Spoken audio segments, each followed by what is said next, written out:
2023 எண்ணம் எழுதும் program. Wish you all the best for the block level training program because how many of you from HMs? How many of you HMs? எத்தனை பேர் HMs இருக்கீங்க? So really happy, thank you. ஏன்னா HMs எல்லாருமே ரொம்ப ஆர்வமாக அந்த 4-5 பயிற்சியை வந்து சிறப்பாக எடுத்து நடத்திட்டு இருக்கீங்க. Thank you all. அதை நாங்கள் ஸ்கூல் விசிட்ஸ் போகும்போது அதோடைய அந்த இம்பேக்டை நாங்கள் பார்க்குறோம். Apart from that Rajeshwari ma'am, Parvatha மேம்லாம் வந்து இதோட 9 டைம்ஸ் வந்து இந்த எண்ணும் எழுத்து 4-5 பயிற்சியை 9 முறையாக உங்களுக்காக இங்கேருந்து மதுரைக்கு போய் அவங்களுடைய ஃபேமிலி, அவங்களுடைய ஸ்கூல் எல்லாத்தையும் விட்டுட்டு சிறப்பாக அச்சீவ் பண்ணியிருக்காங்க.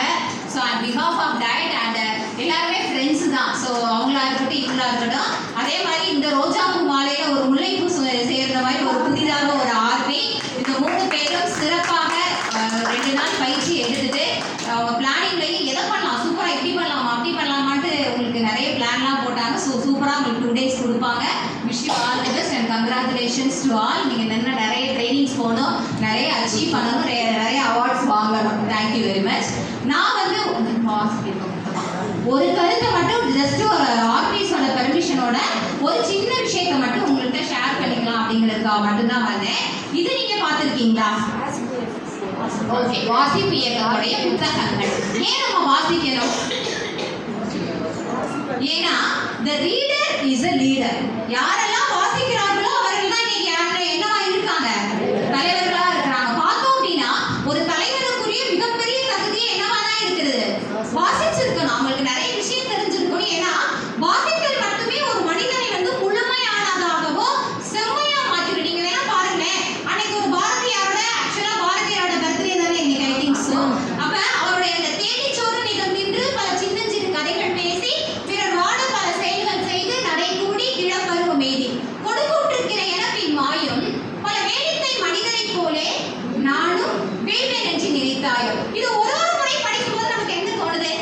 we should not go back. நம்ம பின்னாடி போயிடக்கூடாது. எப்பயுமே நம்ம என்ன பண்ணணும்? we achieve something அப்படிங்கிற ஒரு 2 வரிகள் வந்து நமக்கு ஒரு மோட்டிவேஷனா ஒரு உந்துதலை கொடுக்குது.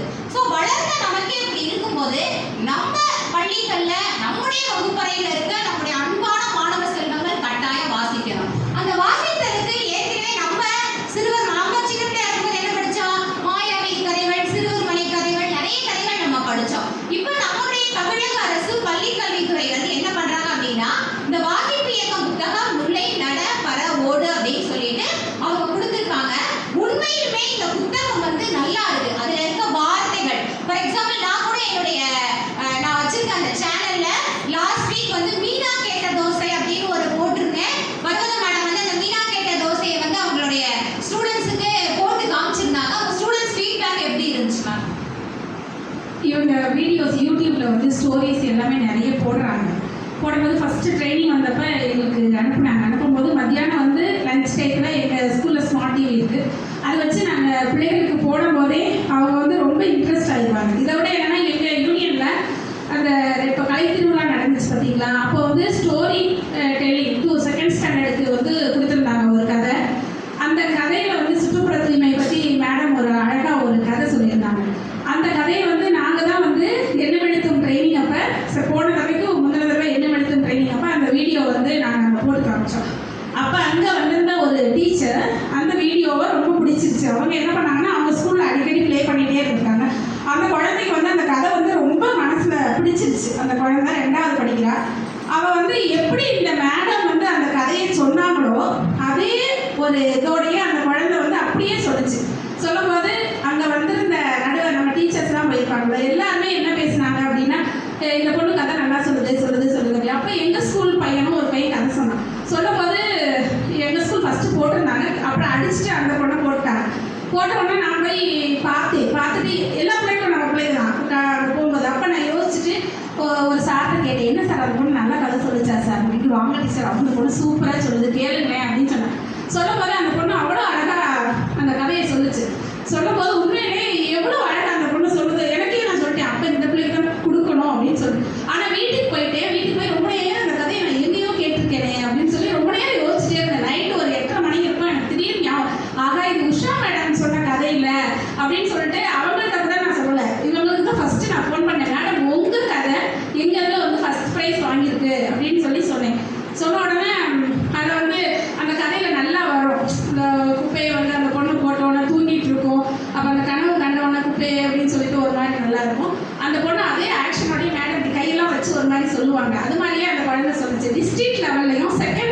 வந்துச்சு அந்த கதை.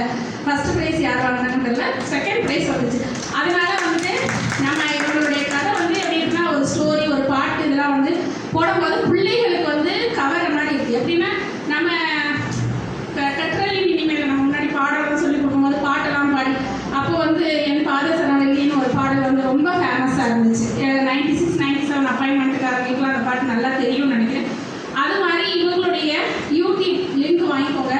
நம்ம ஸ்கூலில் வந்து ரொம்ப, அதாவது பிள்ளைங்களுக்கு வந்து ரொம்ப நல்லா இருக்குது. எதுக்கு சொல்கிறேன்னா, நம்ம ஸ்கூலில் ஒரு போட்டி ஏதாவது வச்சா கூட அந்த குழந்தைங்களோட லாங்குவேஜ் மாதிரி இருக்கிறதுனால அந்த மாதிரி நல்லா பண்ணியிருக்காங்க. உண்மையிலேயே அது வந்து போன வாரம் கூட இதை போட்டு காமிங்கப்பா அப்படின்னு சொல்லி அனுப்பியிருந்தாங்க.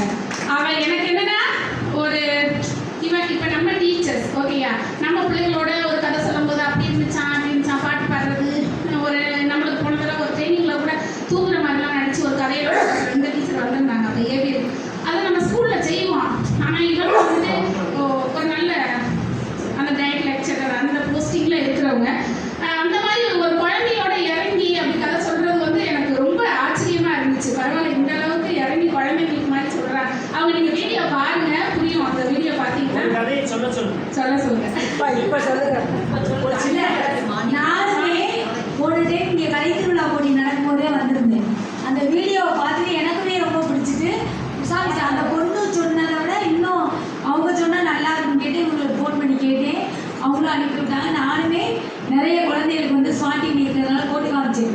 அதில் அவங்க சொல்லியிருப்பாங்க, சிக்கு நேராச்சு, சிக்கு நேராச்சு, சீக்கிரம் அந்த மாதிரி சொல்கிறதெல்லாம் அந்த குழந்தைகளுக்கு வந்து ரொம்ப பிடிச்சிருந்துச்சு. நம்ம பசங்க பார்த்தீங்கன்னா சும்மா போயிட வரலாம் சிக்கு சொல்லிகிட்டே இருந்தாங்க. நானுமே அதை போட்டே உண்மையாகவே ரொம்ப நல்லா இருந்துச்சு. நிஜமாவே நான் நினைப்பேன், நம்ம சின்ன பசங்கள்கிட்டே பேசுகிறோம், பெரியவங்களோட பேசுறது கஷ்டமாகுது. காலேஜில் பேச போகும்போது நான் ஃபீல் பண்ணேன், சின்ன பசங்கள்கிட்டே நம்ம போட்டு பேசி பழகிட்டோம், பெரியவங்களுக்கு நேரம் எந்த அளவுக்கு பேசவும் தெரியாதுன்னு. ஆனால் இவங்க பெரியவங்ககிட்டே பேசிட்டு சின்ன பிள்ளைகிட்ட அவ்வளோ ஒரு அழகாக அது ரொம்ப அருமையாக இருந்துச்சு.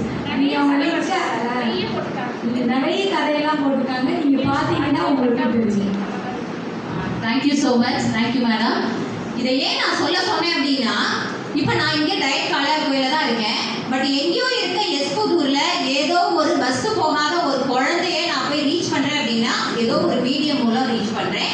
அதில் எஸ்பெஷலி ஸ்டோரிஸு இந்த மாதிரி வாசித்தலை நம்ம என்கரேஜ் பண்ணோம் அப்படின்னா குழந்தைங்க கட்டாயம். இப்போ நம்ம ஏன் டீச்சராக வந்தோம், நம்ம ஏதோ நமக்கு டீச்சர்ஸ் கொடுத்த இன்ஸ்பிரேஷன், நம்ம ஏதோ டீச்சரை பற்றின பார்த்த படம் இல்லை டீச்சர் மாதிரி இருந்தால் எப்படி இருக்கும்ங்கிற ஒரு கற்பனை கிரியேட்டிவிட்டினால தான் நம்ம இந்த இடத்துல டீச்சராக வந்திருக்கோம். ஸோ இன்னைக்கு நான் என்ன சொல்ல இன்னைக்கு நீங்கள் என்ன ஒரு டேக் அவேவா ட்ரைனிங்கோட சேர்த்து என்ன எடுத்துட்டு போறீங்க அப்படின்னா, இந்த வாசிப்பு இயக்க புத்தகங்கள்ல இருக்க கதைகளை நம்ம குழந்தைகளை வாசிக்க சொல்லி அதை கதையாவே சொல்லி நம்ம போட்டோவா வீடியோவாவும் எனக்கு சென்ட் பண்ணுங்க. நான் என்னுடைய பர்சனல் நம்பர் தரேன். ஏன்னா இந்த புத்தகத்தில் இருக்க வார்த்தைகள் எல்லாமே ஒரு சென்டென்ஸ்னா 3 வார்த்தை தான் இருக்கும். அந்த 3 வார்த்தையுமே ரொம்ப தெளிவா ரொம்ப அழகா குழந்தைகள் அன்றாட வாழ்க்கையில பயன்படுத்தக்கூடிய சொற்கள் இருக்கதா இருக்கும். ஸோ இன்னைக்கு இந்த 2 நாள்ல நான் உங்ககிட்ட ஹெச்எம்ஸ்டையும் அசிஸ்டன்ட்ஸ்டையும் என்ன ரெக்வஸ்ட் பண்றேன்னா, கட்டாயம் இந்த வாசிப்பு இயக்க புத்தகங்களை வாசிங்க. நம்ம குழந்தைங்களோட வீடியோவை ஆடியோவோ புகைப்பட பதிவை என்னுடைய தொலைபேசி எண்ணுக்கு வீடியோவாவோ ஆடியோவோ அல்லது நீங்க இதெல்லாம் எடுத்துங்க. இது எல்லாமே நான் வந்து என்ன உங்களை மாதிரி டீச்சர்ஸ் கிட்ட இருந்து இன்ஸ்பயர் பண்ணேன். பரவத டீச்சர்ல இருந்து லேர்ன் பண்றேன், ராஜேஸ்வரி மேம்கிட்ட இருந்து லேர்ன் பண்றேன், செந்தில்குமாரி டீச்சர் சூப்பரா பாடுவாங்க, அவங்கள்ட்ட இருந்து நான் லேர்ன் பண்றேன். ஸோ பாக்கியலட்சுமி டீச்சர் அற்புதம் போகும்போது அவங்க ஒரு கதையை சொன்னாங்க, இன்னமும் எனக்கு ஞாபகம் இருக்கு, காக்கையும் 7 இரட்டை குருவிகளும் அப்படின்னு சொல்லிட்டு.